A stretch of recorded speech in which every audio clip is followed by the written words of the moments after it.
Siamo giusti con l'orario, no? Perfetto.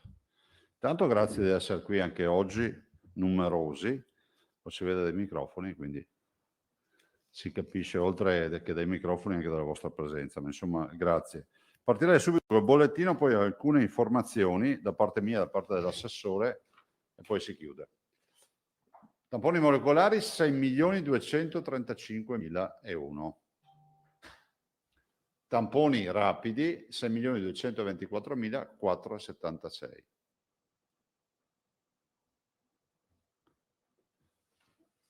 Sono ormai praticamente 12 milioni e mezzo di tamponi. Il numero dei positivi dal 21 febbraio 2020, che è il primo giorno con il primo positivo, che è il signor Trevisan, vi ricordo di voi, sono 448.229.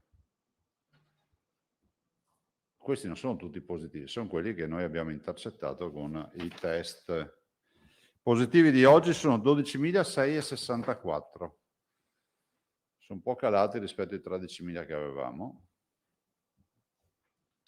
Nelle ultime 24 ore abbiamo avuto 505 positivi. Eccoli qua. I 505 positivi sono stati rilevati con 36.903 tamponi, 36.903 tamponi, e quindi per un'incidenza dell'1,37%. Totale di ricoverati in questo momento in Veneto è 272, più 7. Come vedete da più giorni, insomma, questo numero è sempre positivo, no? 3, 4, 5, 7 come oggi. E considerate che queste ultime 24 ore sono di domenica, quindi vuol dire che adesso vedremo cosa accadrà nelle prossime 24 ore. Dei 272, 224 sono in area non critica, più 3, e 48 in area di terapia intensiva. Questo diciamo è il bollettino del lunedì mattina.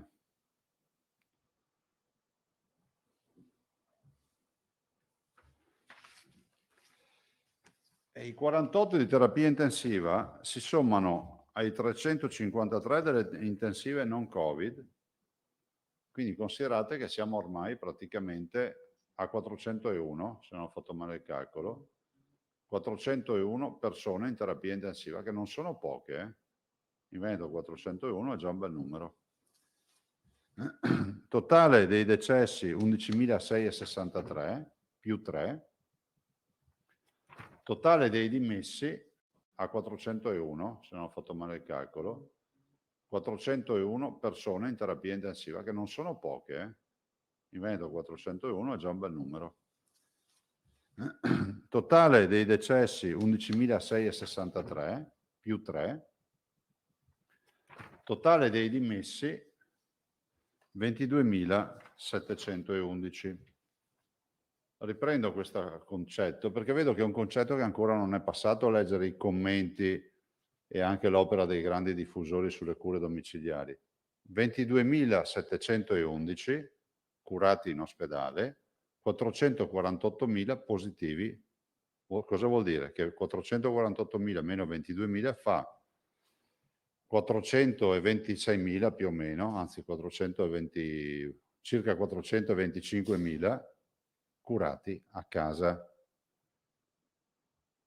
Ovvio che è strategica la cura domiciliare, prima si fa meglio è, e se qualcuno volesse vedere, diciamo, le linee guida della Regione Veneto, scritte in tempi non sospetti, non hanno la vigile attesa e prevedono l'utilizzo dell'idrossiclorochina, che peraltro devo anche dire, nonostante si siano esaltate altre realtà regionali, voglio ricordare che da noi l'idrossiclorochina, secondo le linee guida, il medico la può prescrivere con la firma del consenso informato, quando in altre regioni, esaltate per virtuosità, l'idrossiclorochina si somministra con previo elettrocardiogramma e visita cardiologica. Ma non siamo qui a dirvi questo, siamo qui a dire che comunque tutti i medici, in scienza e coscienza, poi decidono come trattare, con che farmaci trattare i loro pazienti. Non può passare l'idea che sono i politici che decidono come curare i pazienti, perché fa sorridere sta roba qua. e non la si può neanche andare a dire ai cittadini. E non si può neanche imporre con un'azione politica l'uso di alcuni farmaci da parte della politica sui medici. Questo va ricordato, lo dico perché sennò informiamo male i cittadini.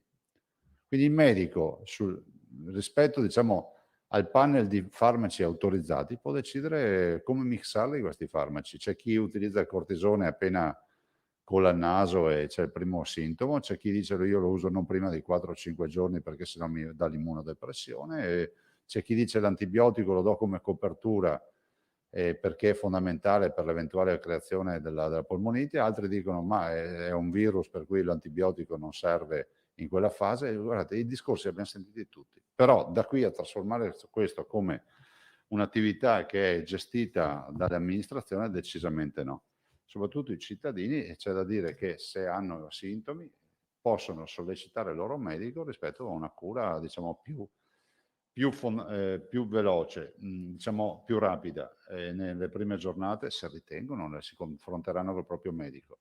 Ecco, voglio dire una cosa, che il monoclonale per noi è strategico, e l'accesso ai monoclonali, vi ricordo che in Veneto è diretto, rapido, senza alcuna, diciamo, comorbidità per tutti i cittadini che hanno più di 65 anni.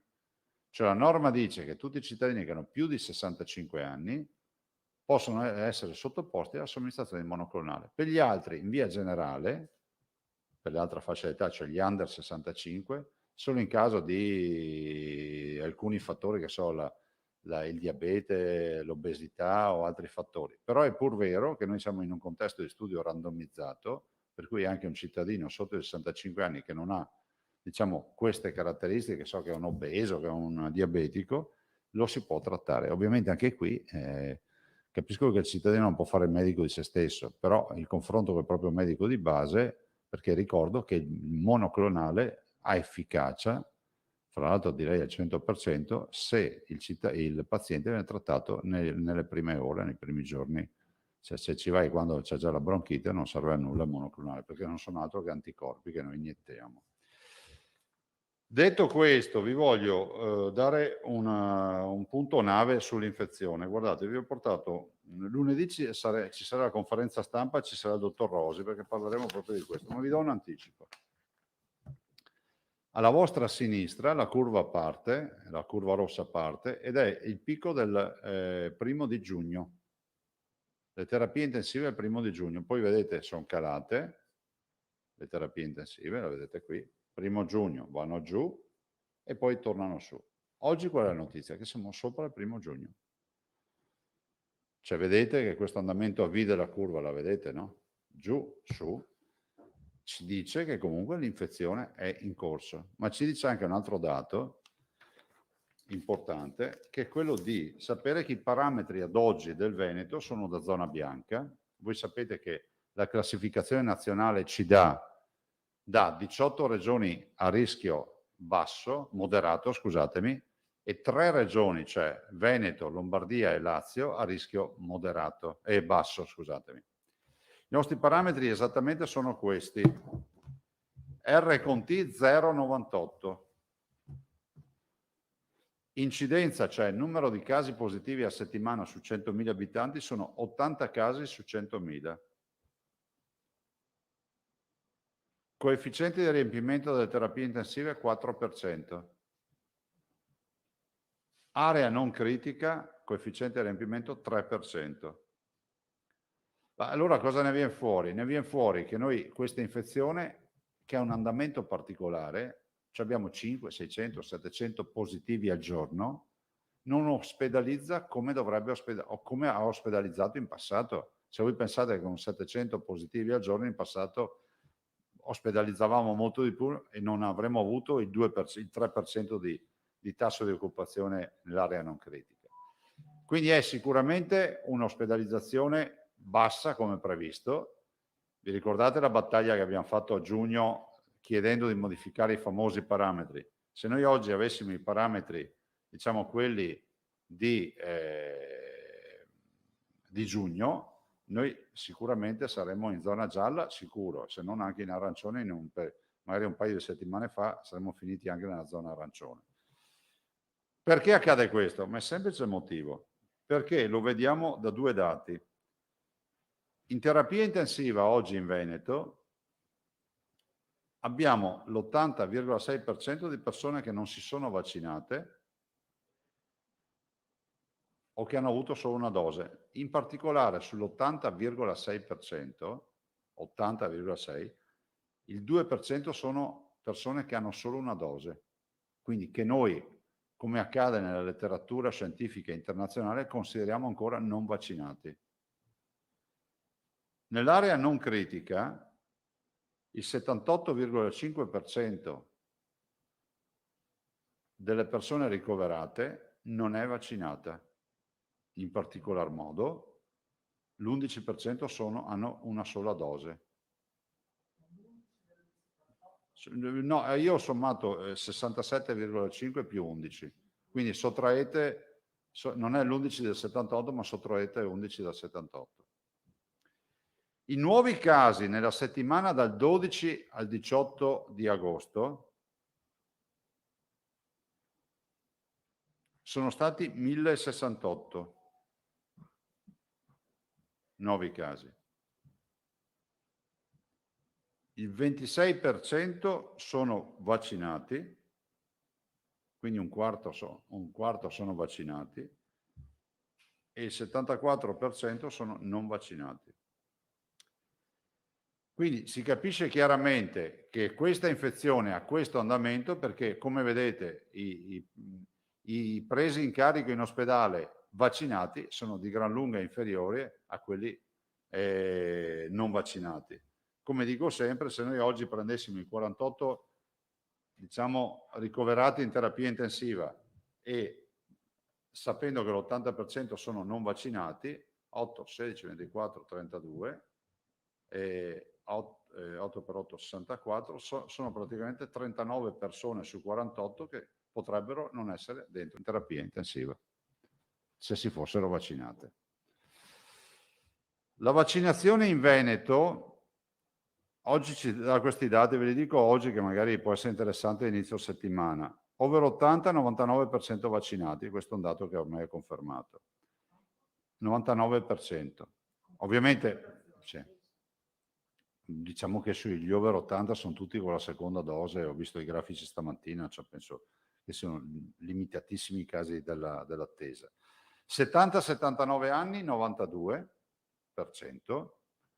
di vaccinati.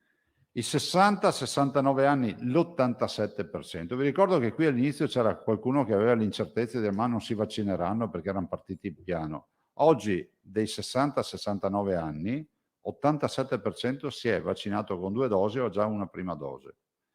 50-59 stiamo arrivando all'80%, siamo al 79%. Quindi 8 su 10 cinquantenni si sono vaccinati. 40-49, 71%, 7 su 10 si sono vaccinati. 30-39, il 66%.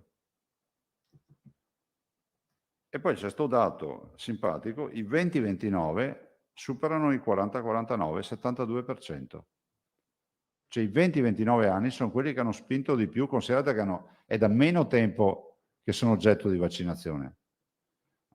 Sono arrivati almeno con un paio di mesi in ritardo rispetto ai 40-49. I 12-19 sono già il 56%, vuol dire che un ragazzo in età scolastica su 2 è vaccinato in Veneto. Lo dico perché sembra quasi che i ragazzi non si siano vaccinati. Non è vero. Probabilmente fa più rumore una foglia che cade, una foresta che cresce. Ma il totale dei veneti che oggi si sono vaccinati è il 77,6%.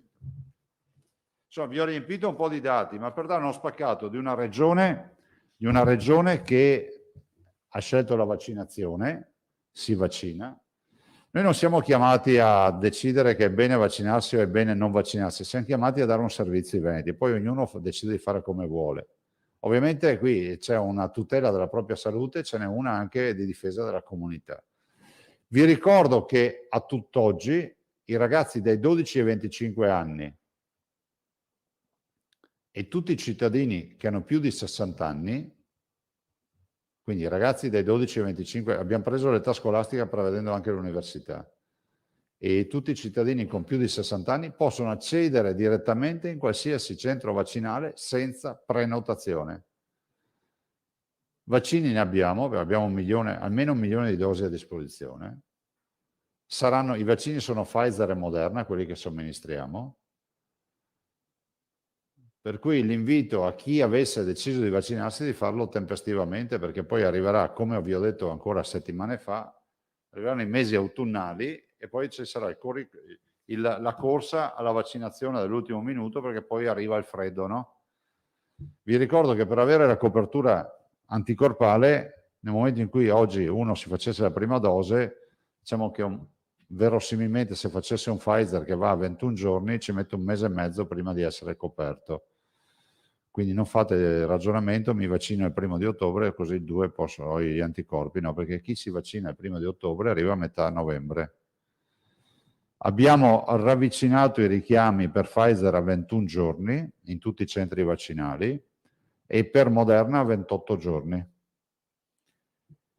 In generale la nostra preoccupazione è quella di performare bene con le vaccinazioni, di cercare di essere assolutamente pronti per quello che sarà il D-Day, no? Come si direbbero gli inglesi, cioè il giorno del vedo, insomma la giornata storica che sarà l'apertura delle scuole, perché è innegabile che noi siamo preoccupati rispetto all'apertura delle scuole, perché saranno assembramenti naturali, saranno trasporti, saranno ragazzi che resteranno in classe per ore e dobbiamo fare in modo che la scuola non torni in DAD. Quindi noi ci stiamo battendo, ci stiamo organizzando, in settimana vi presenteremo un piano per la scuola, che posso dire, a me ha fatto piacere che il commissario Figliuolo mi abbia chiamato per avere le carte dal Veneto per il nostro progetto della scuola Sentinella.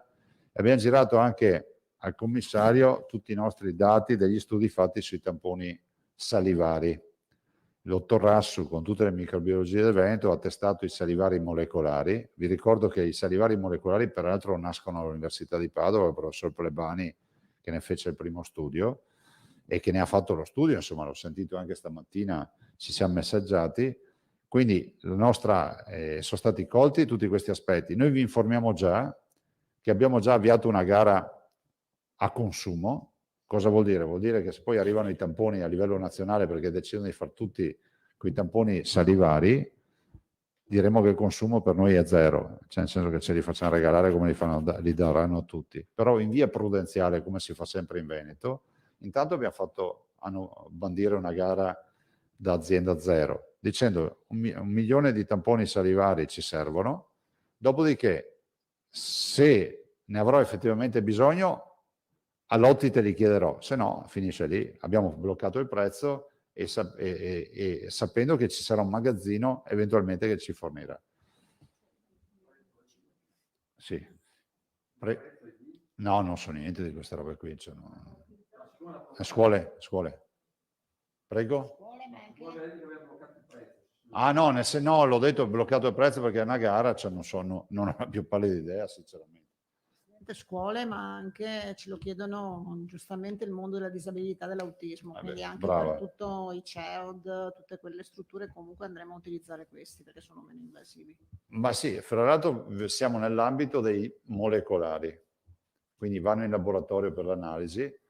Ovvio che il tampone rapido sta facendo un lavoro, ci sta dando un servizio che è unico. Voi immaginate per un attimo di avere la possibilità di fare un click e pensare di far sparire tutti i tamponi rapidi dalla nostra vita e tornare a molecolare. Capite che cioè, è di difficile gestione, al di là che ognuno può esprimere tutte le sue considerazioni. Io stamattina dicevo all'assessore, se avessimo avuto i tamponi rapidi di oggi, il 21 febbraio 2020, voi avete capito quanti morti in meno avremmo avuto? Possiamo dirlo, no? Perché non c'era modo di testare. La nostra capacità di fare tamponi, vi ricordo che a metà marzo era 2170 tamponi al giorno. A febbraio 2020, dopo 10 mesi, facevamo 72.000 tamponi al giorno. Cioè, questa è la tragedia. Quindi noi sulle scuole presenteremo la prossima settimana. I cittadini dico sempre quello che è giusto dire, no? Cioè, nel senso che si proteggano, utilizzino la mascherina. Sentite, non è che sei figo perché non ti metti la mascherina, no? Perché adesso sta diventando anche un aspetto ideologico, no?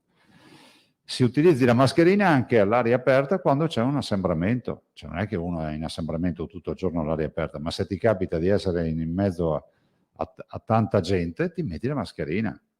Tutto qua. Noi dobbiamo solo stare attenti a questo in questa fase. Accompagniamo, abbiamo capito che ad oggi la vaccinazione ci ha permesso di restare aperti, e qualcuno dice ma alla fin fine non c'è nessun problema. Sì, perché c'è il 77% dei veneti che si sono vaccinati. Vi ripeto, se ho l'80% in terapia intensiva di non vaccinati, se volevo non vedere queste 39 persone in terapia intensiva bastava che si vaccinassero. Mi sembra logica, no? il ragionamento. Quindi se oggi il Veneto è aperto è grazie a chi ha fatto un sacrificio anche per la comunità.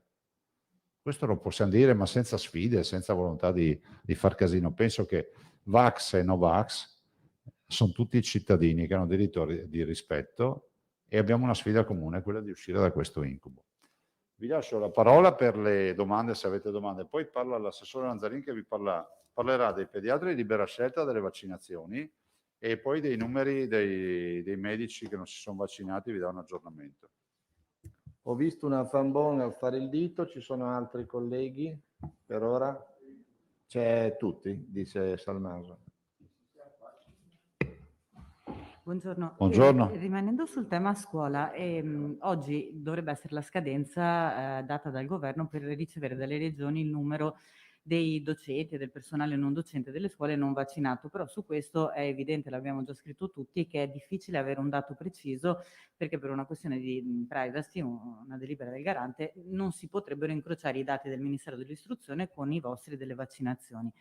Come la stiamo risolvendo questa cosa? Avete un'idea di quanti potrebbero essere oggi, visto che tanti... No, noi abbiamo un dato statistico che l'81% della scuola si è vaccinato. Ma l'81 di quanto? Perché c'è la base che stabilisce come dato ufficiale Roma che è 105.000 totali, mentre invece l'ufficio scolastico regionale faceva un calcolo diverso di 95.000. Non te lo so dire, cioè io so che quelli che noi abbiamo nell'anagrafe vaccinabili, l'81% dei vaccinabili si è vaccinato. Questo è il dato che ho io, non ti so dire il numero assoluto, dopo magari l'assessore vi dirà.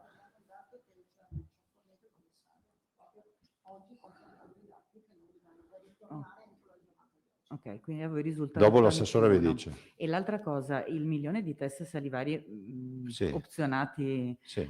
precauzionalmente saranno usati nelle scuole nel mondo della disabilità, ma ad esempio nelle scuole sempre all'interno del progetto delle scuole sentinella, sì. Quindi non a tappeto. No, è impossibile. Immagino. Impossibile. Va bene, grazie. Prego. E allora io continuerei con Salmaso.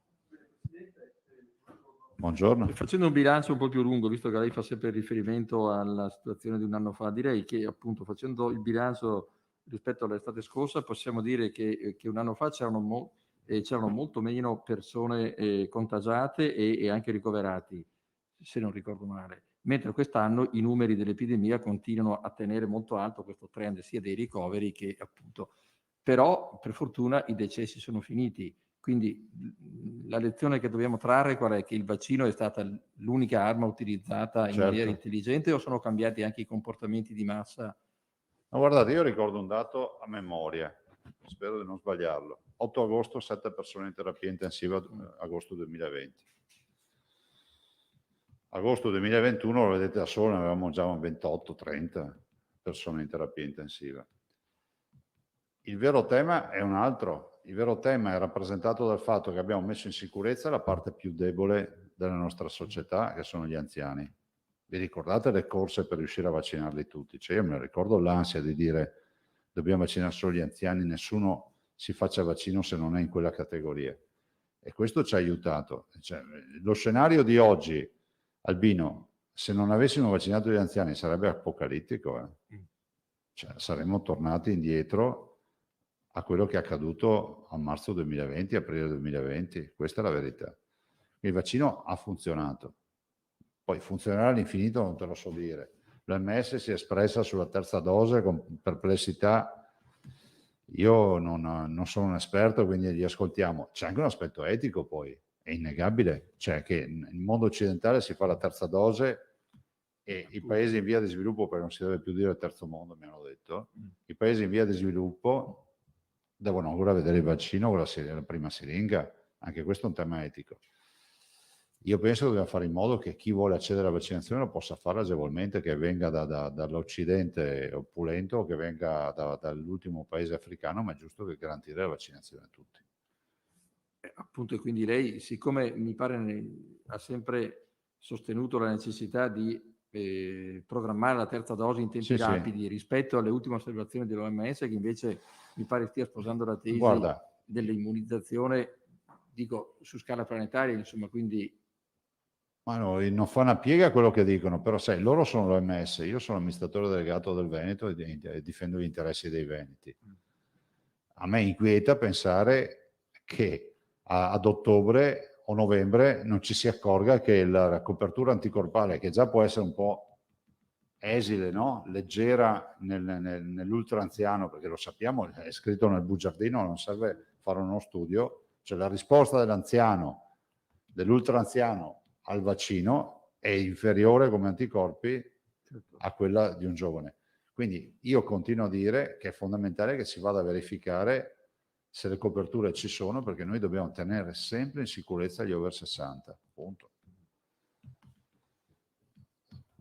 Cioè, il vaccino ha cambiato il corso della storia in quelle fasce di età, sugli over 60.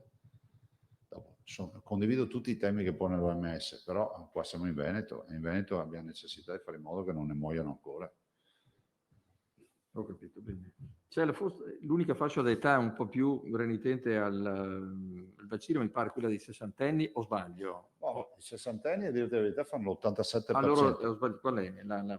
La più bassa... I quarantenni, beh, ma i trentenni, 66. Prego? Considerazione mia, però i trentenni hanno cominciato un po' più tardi. Sì, però i ventenni sono al 72%. Ma è su scala nazionale che dicono però che mi pare i sessantenni, ci sono 2,5 milioni di sessantenni in Italia che... Sì, appunto... questo è vero, ma non riguarda il Veneto, dove i sessantenni da noi sono all'87% ormai, per cui non... Ah, quindi lei li ha convinti? No, io non ho convinto nessuno, abbiamo dato un buon servizio. No, dico lei, insomma, se una persona viene fame... Non avrà telefonato a casa a tutti i sessantenni. Se una persona sta passeggiando e gli viene fame, se il negozio è aperto si compra un panino, se il negozio è chiuso non se lo compra e probabilmente poi magari gli passa anche la fame. Quindi noi abbiamo fatto in modo di dare questo servizio, i cittadini volevano vaccinarsi. Certo. E guardate che l'estate ha pesato molto per noi, perché comunque l'estate è stato un momento di rilassamento, di rimandare la scelta, di non farsi il vaccino perché ci sono le vacanze.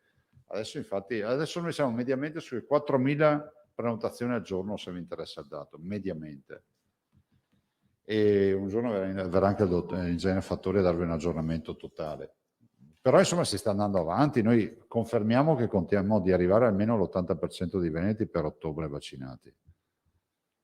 Insomma ci manca un 2,4% per arrivare all'80%, per cui insomma ce la facciamo. Allora, lei prima ci ha dato alcuni dati che probabilmente ci illustrerà molto più nei dettagli la settimana prossima con il dottor Rosi, però c'è una curiosità che arriva, insomma. Come si spiega il fatto che i ricoveri in terapia intensiva hanno superato il picco del 1° giugno anche se aumentano le persone vaccinate? Cioè il trend della vaccinazione è comunque costante. Ma è spiegabilissimo, nel senso che il contagio passa attraverso il non distanziamento sociale, no? La relazione sociale. In estate la relazione è intensa perché comunque ci si incontra, si va a pranzo, ci sono momenti di aggregazione un po' dappertutto. E infatti il virus cosa va a colpire? Va a colpire i non vaccinati. Avendo noi ancora almeno un 23% di persone non vaccinate in Veneto, il virus col principio della pallina del flipper rimbalza sui vaccinati e quando trova il non vaccinato ci entra e si insedia e a volte, come in questi casi, crea malattia. Quindi il non vaccino è più alto per questo motivo. Vi sentite ancora con i governatori? Perché mi pare che la Sicilia sia in situazione non è che...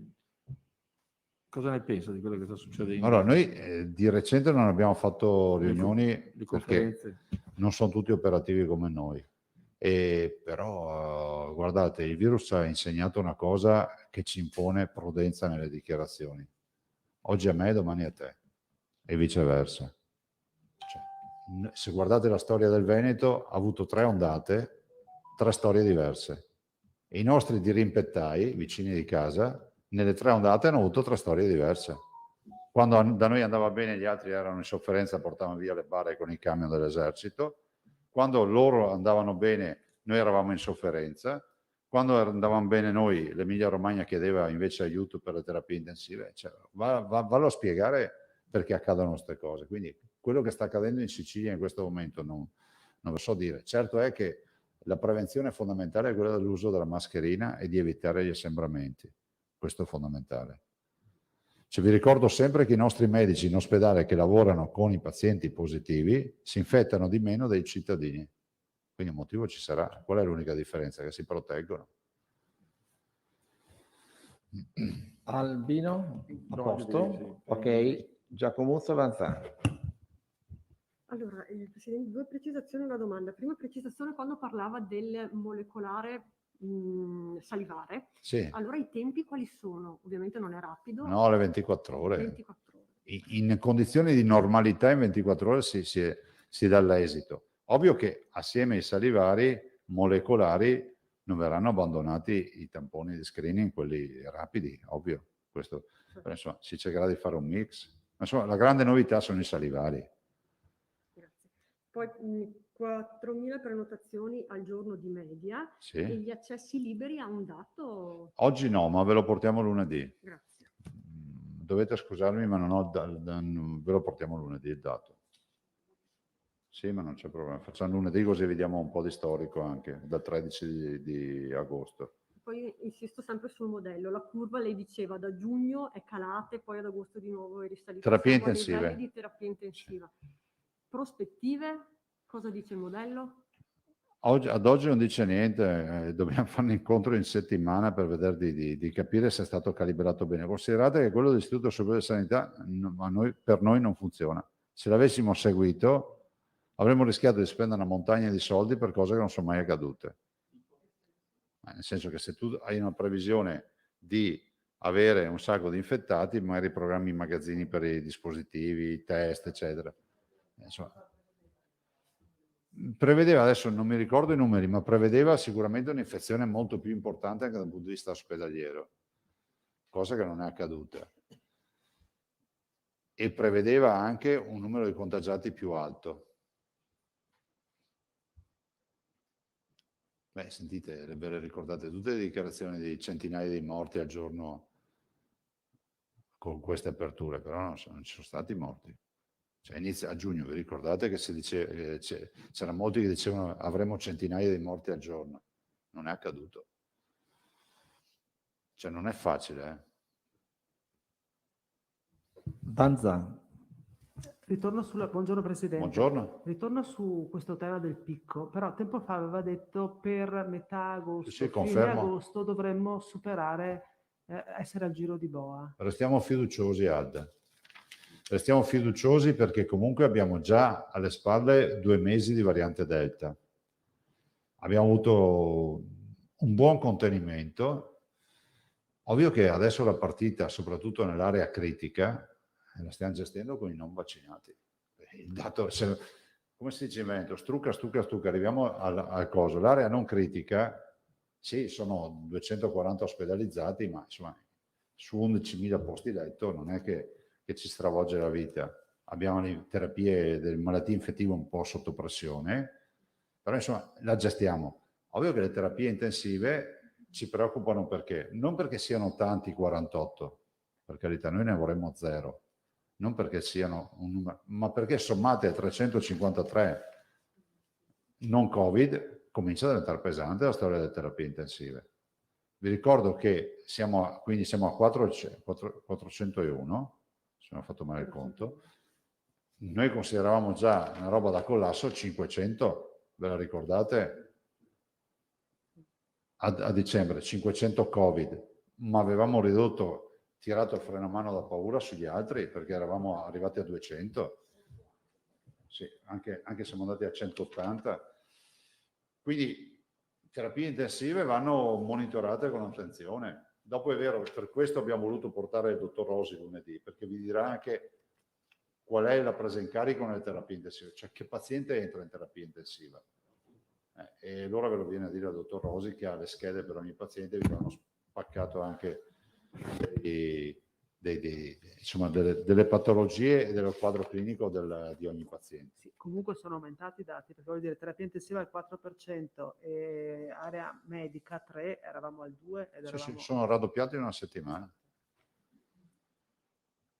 Sì, ma infatti noi non siamo qui proprio a dirlo, vi ho portato un grafico.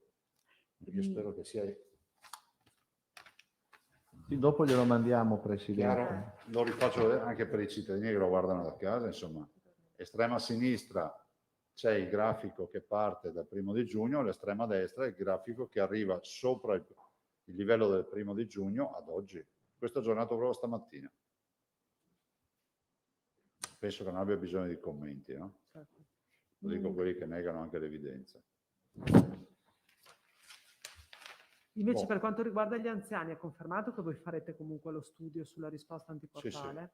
Sì. Avete già Noi- qualche dettaglio in più? C'è la dottoressa Russo che si sta confrontando anche con il Ministero su questo. E, spero ci siano degli sviluppi anche a breve, perché ne abbiamo parlato anche venerdì di questo. E potremmo... Allora, c'è un principio secondo il quale si dice che non è sufficiente valutare solo questo, però è altrettanto vero che se non hai gli anticorpi vuol dire che qualcosa non funziona. Quindi siccome ci siamo ascoltati con l'acqua calda, adesso abbiamo paura anche di quella fredda, quindi noi siamo per andare avanti e comunque fare un controllo. Sarà uno studio poi a perdere, non ve lo so dire, magari approfittando di altri prelievi del sangue che si fanno nelle case di riposo, nei centri, come diceva l'assessore, ma comunque sì. Bene, Grazie. a questo punto se Vi non ci sono altre domande, passo la parola e grazie per essere venuti. Ci vediamo lunedì. diamo la parola all'assessore Lanzari. Intervieni tu, facciamo subito domande, Assessore. Come volete.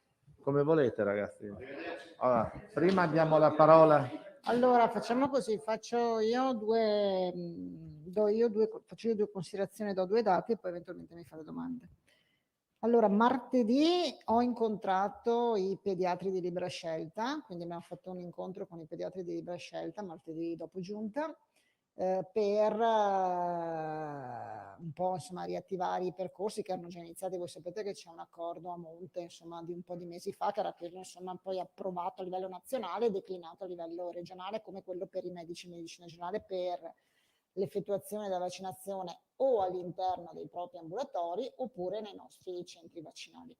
Quindi abbiamo fatto il punto della situazione rispetto alle adesioni che c'erano e ci sono a quel protocollo e anche alla necessità di un confronto con loro, che loro entrino un po' più, ancora maggiormente, insomma, proprio in previsione dell'anno scolastico, dell'anno scolastico, eccetera, ancora di più, insomma, in questa partita, soprattutto per la fascia 12-15, insomma, perché poi la fascia quella che compete un po' di più ai medici, ai pediatri e PLS, no? So che le singole aziende hanno poi di conseguenza, poi abbiamo dato indicazioni, perché poi il giorno dopo abbiamo fatto incontro con i direttori generali, abbiamo dato indicazioni di convocare quindi i tavoli con i pediatri di libera scelta aziendali e quindi di vedere insomma di incentivare e motivare maggiormente. I numeri che noi abbiamo oggi è che abbiamo un'adesione rispetto ai 530 pediatri di libera scelta del 50%, quindi, di pediatri che fanno vaccinazione. Sui 530 pediatri di libera scelta che ci sono in Veneto, oggi già il 50%, quindi la metà, hanno aderito a quel protocollo e stanno facendo vaccinazione. Le aziende sanitarie stanno cercando di raggiungere l'altro 50% in modo da coinvolgerli. Con loro si è anche detto che sicuramente un intervento da parte sua di loro con la chiamata attiva, nel senso che eventualmente tramite i loro strumenti, quindi chiamare insomma le famiglie dei loro assistiti, spiegare eccetera, probabilmente sapendo che la vaccinazione è comunque una questione molto delicata, molto personale, anche insomma sicuramente il proprio medico, in questo caso il pediatra, conosce di più la situazione, eccetera, può essere utile. Quindi so che loro si stanno attivando anche con una chiamata attiva rispetto ai loro assistiti. Quindi 12-16 sarebbe la fascia, però probabilmente al pediatra insomma segue soprattutto quella fascia, poi insomma c'è il medico di medicina generale, quindi noi ci aspettiamo sulla fascia 12-15 che ci sia, insomma, ecco, e appena abbiamo dati vi informiamo, insomma, ecco, però abbiamo diciamo così iniziato un percorso di questo tipo. Seconda cosa, abbiamo l'aggiornamento rispetto ai sanitari non vaccinati, quindi il numero cala di poco, ma continua insomma a calare, questo è positivo. Quindi abbiamo un totale di 16.290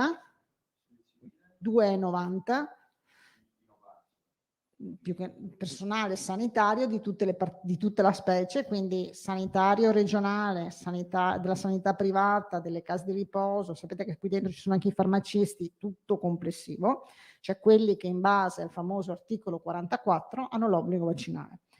Di questi 4.819 sono il personale sanitario nostro, quindi vuol dire quelli che lavorano negli ospedali o nel territorio, quindi pediatri o medici di medicina generale, che ad oggi a noi risultino non vaccinati.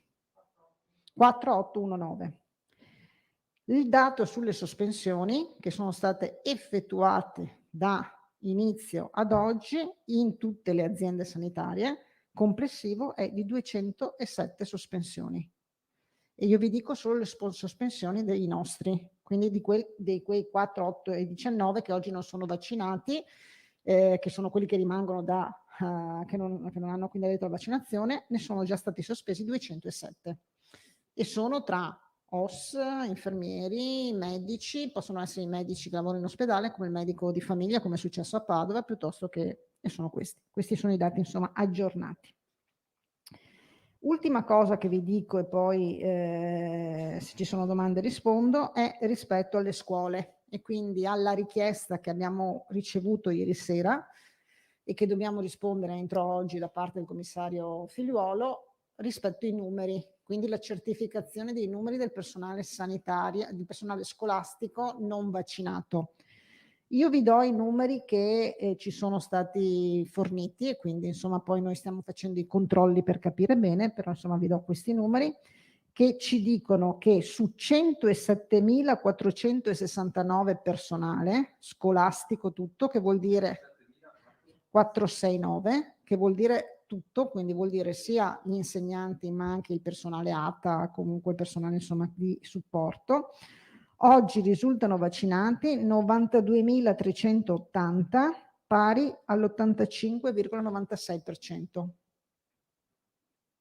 quindi quasi l'86%. Abbiamo il dato anche ad oggi, quindi certificato quelli che hanno detto non ci vacciniamo, che sono 189, cioè abbiamo questo dato, 189 hanno detto non ci vacciniamo, hanno già dato quindi complessivamente rispetto ai 107. Insomma, questi sono i due dati che noi abbiamo estrapolato da quanto ci è stato fornito dal commissario, della struttura commissariale. Stiamo cercando di incrociare anche tutti gli altri dati in modo da, però insomma, se i dati sono questi, voi capite che una copertura quasi dell'86, perché 85-96 non è male, insomma. E chiaramente si cercherà adesso da qua all'inizio dell'anno di cercare, insomma, anche con la dottoressa Palumbo si sta discutendo di convincere o comunque, insomma, più che convincere, insomma, proporre la vaccinazione, insomma, poi vedremo, lì si apre tutta una partita su cui c'è una discussione, mi auguro che ci sarà anche una discussione nazionale, poi la faremo anche regionale, perché anche qui con la privacy, le sospensioni, cioè i nominativi, insomma, ci dovranno dare delle indicazioni come fornire i nominativi, perché poi è il dirigente che dovrebbe sospenderli, no? Però non abbiamo ancora nulla. Due cose, ma poi le settimana prossima probabilmente lo presentiamo sul discorso del progetto Sentinelle che diceva il Presidente. Sono in corso stamattina, ci sarà un'altra riunione lunedì e poi c'è una riunione mercoledì proprio su questo progetto a livello nazionale con i gruppi di lavoro tecnici. proprio per arrivare alla definizione di questo progetto e di poter partire con l'inizio dell'anno scolastico. Il progetto appunto prevede, come abbiamo fatto noi, insomma, le cosiddette scuole sentinella, soprattutto per i soggetti che non saranno vaccinati, quindi scuole inferiori, e il commissario, insomma, fornirà, quindi la struttura commissariale fornirà i tamponi salivari molecolari per l'effettuazione, insomma, di questo progetto. Però oggi abbiamo solo notizie di questo tipo, sono in corso questi incontri tecnici, quindi con le prevenzioni, con la Commissione Salute, poi ci sarà un incontro anche con la struttura commissariale per definire tutti i dettagli, e poi ce ne abbiamo, insomma, ve li forniremo. Domande? Sì. Alda? No, Albino. C'eri tu? Alda no, ho detto. Ma prima Voi? il signore. Niente? Ah, ho capito. No, allora, non è che le chiediamo di fare l'indovina, Assessore, ma Sì o no? parlando, io sì. Ma tu sì? No. Facendo un ragionamento puramente statistico legato ai numeri, allora, vediamo di capirci un attimo. Se ci sono 4.819 dipendenti della sanità pubblica Sì. che non si sono vaccinati, mi pare su quanti? 60.000 sono? 56.000 mi sembra. Siamo più o meno. attorno all'8%, ecco, come Zaia, ecco, voto per pieno. E invece nella scuola siamo a 189 dichiarati fino a questo momento su 107.000, quindi circa l'1%. Devo dire che paradossalmente c'è più sensibilità e predisposizione alla vaccinazione nel mondo della scuola rispetto appunto agli operatori sanitari, e questo sembra quantomeno logico, nel senso che se uno lavora nell'ospedale dovrebbe avere contezza e una sensibilità decisamente superiore. Però io le chiedo, la domanda che le faccio è questa, cioè qui il governo ha deciso che dopo 5 giorni, se un insegnante appunto continua a non... ci sono i problemi di privacy, però viene sospeso tout court e viene sostituito addirittura da un supplente. Mentre mi pare che per quanto riguarda l'iter dell'accertamento della sospensione del personale sanitario ci sia una trafila infinita burocratica. Ce la può raccontare? Perché se dopo quasi, cosa sono, 5, 6, 7 mesi, siamo ad aprile con l'introduzione della legge 44, ne sono stati sospesi solo 200 su quasi 20.000, no, 200 sui 4.819, cioè mi pare che lì i problemi siano seri, perché l'accertamento... Non ho la minima idea, perché non so da dove deriva da un punto di vista appunto normativo per quanto riguarda appunto la scuola, insomma, che caratteristiche, sospensioni e quant'altro. Io so che quella dei sanitari è una procedura molto articolata, perché comunque devono essere coinvolti gli ordini, poi noi facciamo tutte le verifiche, poi comunque dobbiamo ritrasmettere agli ordini, poi sono gli ordini che sospendono, poi ci sono le varie tipologie di sanitari, quindi quelli che appartengono al mondo, cioè sono dipendenti della regione, quelli che sono dell'istituto privato, quelli che sono delle strutture extraregionali, extra ospedaliere, tipo le case di riposo, piuttosto che le strutture per disabili, eccetera. Quindi comunque è una procedura a più riprese e con più step. Quella della scuola non la conosco nel dettaglio, quindi non posso rispondere. Ecco, ma la procedura della sanità, secondo lei, è veloce, rapida, oppure è così talmente complessa sotto il profilo burocratico che diventa di fatto inapplicabile? No, la stiamo applicando. È chiaro che se e vedo che mi sembra che ho sentito anche i dati delle altre regioni sono come noi, perché anzi sento 100 sospensioni, non mi sembra che ci siano regioni insomma che siano più avanti. Quindi è chiaro che ci sono tutte queste verifiche da effettuare e quindi si sta applicando. Il discorso della privacy ha gravato molto e quindi ha ritardato molto. Può essere che adesso che c'è tutta l'esperienza per quanto riguarda il mondo sanitario sia più semplice per quanto riguarda il mondo scolastico, ma mi fermo qui. Sì, va bene. Bene, signori, è stato bellissimo, grazie. Arrivederci.